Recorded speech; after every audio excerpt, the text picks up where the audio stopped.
এই মুহূর্তে সরাসরি দীঘার দিকে নজর রাখবো, কারণ বছর শেষে দীঘায় সকাল থেকেই ভিড়, সকাল থেকেই সৈকত শহর জমজমাট। প্রচুর মানুষজন তারা পৌঁছে গিয়েছেন 31st বলে কথা। আর সকাল থেকেই বছর শেষের দিনটাকে পিকনিক মুডে রয়েছেন বাঙালি। ঝাউবন, দীঘার ঝাউবনে ছবি দেখছেন, সেখানেও কিন্তু পিকনিকের সেই পুরনো চেনা ছবি। একেবারে চড়ুই ভাতি করার জন্য মানুষজন দূর দূরান্ত থেকে পৌঁছে গিয়েছেন।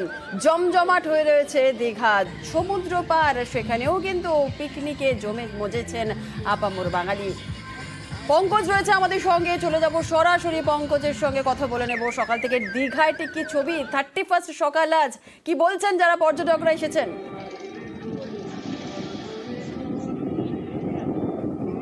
হ্যাঁ জুনেলা, একেবারে 31 ডিসেম্বর, যেখানে কিনা 2023কে বিদায় জানাবে এবং বর্ষবরণ অনুষ্ঠানে মেতে উঠবে পর্যটন শহর দীঘা সৈকত নগরী। সেখানে সমুদ্র, যেখানে সমুদ্র উপকূলবর্তী এগুলো মন্দারমণি, তাজপুর জুড়েই কিন্তু পর্যটকেরা সকাল থেকে ভিড় জমেছে। একদিকে উত্তরের হাওয়া কনকনে ঠান্ডাও রয়েছে, সেক্ষেত্রে দেখা যাচ্ছে যে ঝাউবনে ও যারা পিকনিক মুডে রয়েছে পর্যটকরা এক্ষেত্রে, এবং সকাল থেকে কিন্তু পর্যটকরা সমুদ্র সৈকতে যারা সমুদ্র উপভোগ করছে, এবং কেউ কেউ আবার পর্যটকরা কিন্তু সমুদ্রের জলে পা ভেজাতে ব্যস্ত হয়েছে। সব মিলিয়ে কিন্তু পর্যটকরা কনকনে ঠান্ডাকে উপেক্ষা করেও তারা কিন্তু জমে উঠেছে পর্যটকরা, যেখানে আমেজে খোশ মেজাজে তারা কিন্তু সকাল থেকে জমেছে সৈকত নগরী সুন্দরী দীঘায়, যেখানে পিকনিক মুড, যেখানে চড়ুই ভাতিতে তারা ব্যস্ত হয়েছে। ঝাউবনগুলিতে ইতিমধ্যে শুরুও হয়ে গেছে পর্যটকদের তাদের পিকনিক মুড, যথেষ্ট কিন্তু রয়েছে ভিড় সকাল থেকে সৈকত নগরী সুন্দরী দীঘায়।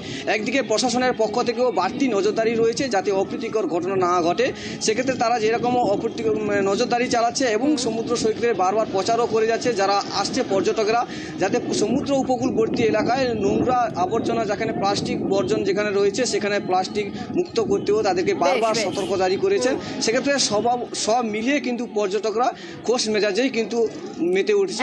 পর্যটকরা খোশ মেজাজে রয়েছেন। না দীঘার ছবি যেমনটা দেখালাম আপনাদেরকে, এবার একটু বাঁকুড়ার দিকে চলে যাই, কারণ বাঁকুড়াতে কিন্তু পিকনিক মুডে রয়েছেন পর্যটকরা। বাঁকুড়ার পলাশতলায় পর্যটন কেন্দ্রে ভিড়, সকাল থেকেই পিকনিকের আয়োজন। বছর শেষে ফেস্টিভ মুডে মানুষজন রয়েছেন। প্রিয়ব্রত আমাদের সঙ্গে রয়েছেন, সরাসরি চলে যাব প্রিয়ব্রতর কাছে। প্রিয়ব্রত, পিকনিকের মুডে বাঁকুড়া এই মুহূর্তে রয়েছে, পর্যটকরা যারা এসেছেন কি বলছেন তারা? একেবারে তুমি যেমন বলছিলে পিকনিকের মুডে বাঁকুড়ায় বর্ষর শেষের দিন, এবং বর্ষর শেষের দিনে কিন্তু একটা উপহার হিসেবে পাওয়া গেছে, যেটা ঠান্ডা একেবারে কমে গিয়েছিল। পর্যটকরা যারা আসছিলেন তারা কিন্তু হাপিতেস করছিলেন, সেই ঠান্ডা কিন্তু ফিরে এসছে। গতকাল যেখানে টেম্পারেচার ছিল 13.4 ডিগ্রি সেন্টিগ্রেড, আজকে কিন্তু সেখান থেকে নেমে দাঁড়িয়েছে 10.9 ডিগ্রি সেন্টিগ্রেড, এবং তুমি বুঝতেই পারছো কতটা ঠান্ডা কমেছে। এক দিনের পরিবর্তন হয়েছে ঠান্ডার। এর পাশাপাশি রয়েছে কিন্তু ঘন কুয়াশা, আর এই কুয়াশার চাদর একসঙ্গে ঠান্ডা, আর সবে মিলিয়ে কিন্তু পিকনিকের আসর জমতে অনেকটা দেরি হচ্ছে। বাঁকুড়ার পলাশতলা এলাকায় রয়েছি আমি এখন এই মুহূর্তে, শহরের পাশেই শহরতলি এলাকায় এই পলাশতলা, পলাশ গাছের জঙ্গলের মাঝে গন্ধেশ্বরী নদীর পাড়ে এই পলাশতলা পিকনিক স্পট, এবং এই পিকনিক স্পটে কিন্তু প্রচুর মানুষ ভিড় জমান। কেননা এই পিকনিক স্পট থেকে কিন্তু খুব সহজেই বাঁকুড়া শহরে যাওয়া যায় এবং শহর থেকে এই পলাশতলায় আসা যায়, এবং সেক্ষেত্রে কিন্তু মানুষজন, শহরের মানুষজন যারা খুব একটা দূরে যেতে চান না, এবং তারা কিন্তু এই পলাশতলাকে তাদের প্রিয় ডেস্টিনেশন বেছে নেন, এবং সেই কারণেই কিন্তু পলাশতলায় ভিড় জমে। অনেক সকাল সকাল মানুষজন আসে, এখানে জায়গা পাওয়া যায় না পলাশতলা এলাকায়। কিন্তু আজকের ছবিটা একটু অন্যরকম, কেননা প্রচন্ড ঠান্ডা হঠাৎ করে পড়ে গেছে, এবং কুয়াশার চাদর ছিল, সেই কারণে ঠান্ডা এবং কুয়াশার চাদরের কারণে একটু দেরি হচ্ছে পলাশতলা জমতে। কিন্তু আস্তে আস্তে কুয়াশার চাদরও যেমন পড়েছিল এবং বেলা বাড়ার সঙ্গে সঙ্গে বেশ কনকনে ঠান্ডা, যেমনটা তুমি বলছিলে প্রিয়ব্রত, 10.9 ডিগ্রি সেন্টিগ্রেড তাপমাত্রা বাঁকুড়ার। এই ঠান্ডাতেই মানুষজন পিকনিক করছেন, চড়ুইবাতি করছেন, খাবার দাবার নিয়ে তারা পৌঁছে গিয়েছেন। সারা দিন তাদের কি প্ল্যান রয়েছে প্রিয়ব্রত, কি বলছেন তারা? একেবারে তুমি যেমন বলছো যে সারা দিনের প্ল্যান কি রয়েছে, সারা দিনের প্ল্যানটা কিন্তু তারা গুছিয়ে এসছেন যে আগামী দিন কি করব, এবং কিন্তু কিছুটা হলেও দেরি হচ্ছে, তারা বিলম্ব হচ্ছে প্ল্যান শুরু করতে। কেননা দেখতেই পাচ্ছ যে এখনো পর্যন্ত কিন্তু সেইভাবে পিকনিক পার্টিরা এটা না পৌঁছলো। কিছু কিছু যারা চলে এসেছেন তারা কিন্তু ইতিমধ্যে উনান ধরিয়ে ফেলেছেন। সকালবেলার যে খাবারের অ্যারেঞ্জমেন্ট সেটা কিন্তু শুরু হয়ে গেছে, তার পাশাপাশি কিন্তু যে যা পাচ্ছেন চা কফি খেয়ে কিন্তু শরীরটা আগে গরম করতে হবে, কেননা কাজ করতে হলে শরীর গরম না করলে কিভাবে করবে, কিন্তু সেই কাজ করতেই পারছেন না, কেননা হাত কনকনে ঠান্ডায় কিন্তু জমে যাচ্ছে। অনেকেই আগুন ধরিয়ে কিন্তু তার পাশে আগুনে হাত সেঁকে নিচ্ছেন। আর এই পিকনিক মুডে রয়েছেন মানুষজন, চা কফি দিয়ে শুরুই বাংলা, তারপরে তো একাধিক মেনু রয়েছে একেবারে। আর বাঁকুড়ার পাশাপাশি বিষ্ণুপুরের দিকেও নজর রাখছি, কারণ বিষ্ণুপুরেও তো বর্ষবরণের প্রস্তুতি, মন্দির শহর, আর সেখানে পিকনিকের আয়োজন। শীতের সকাল, কোথাও কফি খাওয়া, আর কোথাও বা গরম গরম লুচি বানানো হচ্ছে। পিকনিকের মুডে রয়েছেন বিষ্ণুপুরে যারা এসেছেন সে সমস্ত পর্যটকরা। পিকনিকের আয়োজন, শীতের রোদ মেঘে রেদার মজাব। দেবব্রত রয়েছে বিষ্ণুপুরের, ঠিক কি ছবি আমাদের সঙ্গে দেবব্রত একটু শেয়ার করবে। দেবব্রত, কি ছবি, পর্যটকরা কি বলছেন? একেবারে দেখো জোরেলা, মন্দির নগরী শহর বিষ্ণুপুর, মল্ল রাজাদের এক সময়ের রাজধানী। এখানে বছরের বিভিন্ন সময় হাজার পর্যটক ভিড় জমায়। তবে বছরের শেষ দিন একেবারে বর্ষ বিদায়ের পালা, আর অনেক সময় পরেই কিন্তু নতুন বছরকে স্বাগত জানাবে। এই মুহূর্তে সকাল থেকে কিন্তু রাজ্যের বিভিন্ন প্রান্ত থেকে হাজার হাজার পর্যটক ভিড় জমিয়েছে। মন্দির নগরী শহরের একেবারে মধ্যভাগেই রয়েছে পোড়ামাটির হাট। এই পোড়ামাটির হাট সংলগ্ন এলাকায় বিভিন্ন প্রান্ত থেকে পর্যটকেরা এসেছে, পিকনিকের মুডে রয়েছে। সকলেই নিজের টেন্ট কাটিয়ে একেবারে পিকনিকের মুডে রয়েছে। সকাল থেকেই খাওয়া দাওয়া, হই হুল্লোড়, আনন্দ উৎসবের মধ্য দিয়ে। সকালবেলায় যেমনটি আমরা পর্যটকদের জিজ্ঞাসা করেছিলাম, কোথাও লুচি, কোথাও মুড়ি, কোথাও ঘুগনি, কারণ তুমি জানো যে বাঁকুড়ার মুড়ি আর ঘুগনি বিখ্যাত, যে কারণেই এই মন্দির নগরী শহরে এসে কিন্তু মুড়ি ঘুগনির পাশাপাশি লুচি খেতেই কিন্তু ব্যস্ত।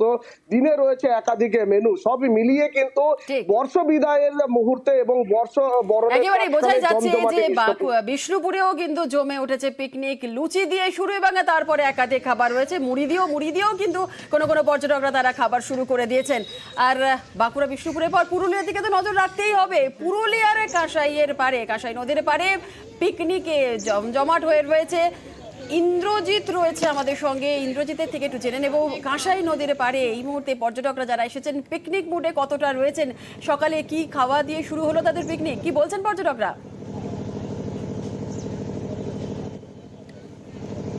দেখো, সকাল থেকেই পুরুলিয়ার কাঁসাই নদীতে একেবারেই ভিড় দেখা যাচ্ছে এবং কাঁসাই নদীর চরে দেখছি একে একে আসতে শুরু করেছে এবং সকালে জলখাবার কেউ মুড়ি ঘুগনি দিয়ে শুরু করছে, কেউ লুচি তরকারি দিয়ে শুরু করছে এবং সারা দিন আনন্দ করবে। একেবারেই ফেস্টিভ মুডে রয়েছে জেলার মানুষ। এবং আমরা দেখেছি একেবারেই এই কাঁসাই নদী নয়, জেলার সর্বত্র জেলার যেগুলো পিকনিক স্পট রয়েছে, পর্যটন কেন্দ্র রয়েছে, সেখানে যেমন পর্যটকদের ভিড় রয়েছে, তেমনি জেলার মানুষ সকাল থেকে বেরিয়ে পড়েছে পিকনিকের মুডে এবং একেবারে আনন্দ উৎসবে মেতে উঠেছে জেলার সর্বত্র।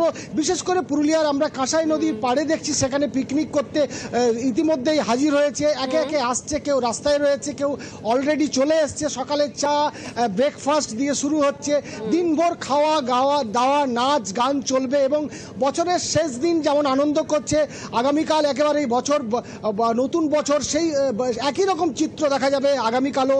এবং এবছরও আমরা যেটা লক্ষ্য করছি, যেমন গত কয়েক বছর ধরে আমরা যেটা লক্ষ্য করেছি, প্রচুর মানুষের ঢল এবং পিকনিক করছে একদিকে, জেলার মানুষজন বেরিয়ে পড়েছেন পিকনিক মুডে রয়েছেন। পুরুলিয়া থেকে সরাসরি সেই ছবি দেখছিলেন, কাঁসাই নদীর চরে মানুষজনের ভিড়, পিকনিক মুডে রয়েছেন মানুষজন। পুরুলিয়ার ছবি দেখছেন সরাসরি। বাঁকুড়া বিষ্ণুপুর পুরুলিয়ার ছবি তো দেখালাম, এবার একটু খড়গপুর স্টেশনের ছবি আপনাদের দেখাবো, কারণ খড়গপুর স্টেশনেও পর্যটকদের ভিড়। নতুন বছরকে স্বাগত জানানোর জন্য সকলে তৈরি, আর নতুন বছরে ছুটি মুডে রয়েছেন বাঙালি। ট্রেনে চেপে পছন্দের ডেস্টিনেশনে সকালে পৌঁছানোর জন্য সকলে তৈরি রয়েছেন। থেকে ভিড় খড়গপুরে। শঙ্কর রয়েছে, আরো বিস্তারিত বলবে। শঙ্কর, কি ছবি এই মুহূর্তে খড়গপুর স্টেশনে? দেখো তুমি, বছরের শেষ দিন আর খড়গপুর স্টেশন যাকে বলা হয় রেলের যে ব্যস্ততম স্টেশন খড়গপুর, আর এই খড়গপুরে সকালবেলা একেবারে পিকনিকের ভিড় পা রাখা পর্যন্ত জায়গা ছিল না। সাধারণ মানুষরা যেভাবে পিকনিকের ডেস্টিনেশন খুঁজতে, কেউ ঝাড়গ্রাম, কেউ কলকাতা, কেউ দুর্গাপুর, কেউ আবার তারাপীঠ যাওয়ার জন্য তারা বেরিয়েছেন। যাত্রীরা জানিয়েছেন যে পিকনিকের মুড়ে তারা বিভিন্ন জায়গা থেকে, তোমাকে এখন ওই ছবি দেখাই যে মানুষরা কিন্তু ইতিমধ্যে খড়গপুর স্টেশনের চারপাশে, তুমি যদি আমি দেখাই বুকিং কাউন্টারে আমরা বাইরে দাঁড়িয়ে রয়েছি, সেখানে দেখা যাচ্ছে যে সাধারণ মানুষরা এসছেন, যাত্রীরা, তারা কিন্তু বিভিন্ন জায়গা তাদের যে ডেস্টিনেশন, পিকনিকের যে ডেস্টিনেশন, সেই দিকে তারা যাওয়ার জন্য প্রস্তুত রয়েছে। যে খড়গপুর স্টেশন রয়েছে, যে ব্রিজ রয়েছে, ব্রিজের উপরে একাধিক মানুষ তারা ট্রেনের জন্য অপেক্ষা করছেন, কিন্তু কনকনে ঠান্ডা, বেশ কয়েকটা ট্রেন লেট চলছে, তার জন্য কিন্তু তারা দাঁড়িয়ে রয়েছেন, অপেক্ষা করছেন যে তারা তাদের যে ফেভারিট ডেস্টিনেশন তারা কখন পৌঁছাবে সেই বিষয়ের জন্য। একেবারেই সেই ছবি আমরা